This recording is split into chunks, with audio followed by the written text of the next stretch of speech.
a series of measures designed to control movement.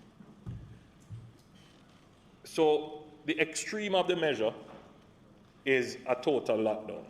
And we would have seen what lockdowns are like. We would have seen it in the Wuhan province when the outbreak started, and what the government of China did, and how effective the lockdown was in containing and controlling.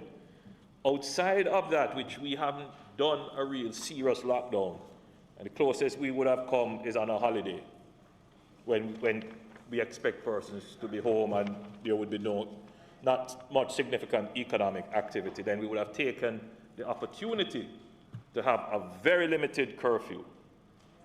And that has been effective. The curfews are effective, member, because they do curtail movement. The virus can only move when persons move.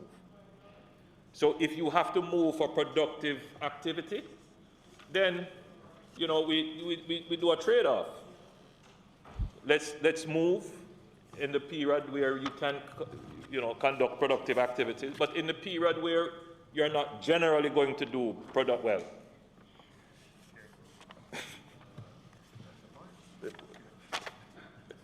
In the period where you should be home anyway, it should be your rest time anyway. Well, let's just limit movement during that time. And that has been very effective. In fact, Leader of the Opposition, whenever we have had to deal with a surge or an outbreak in a particular geographic area, the single most effective measure is to put in place that limiting curfew.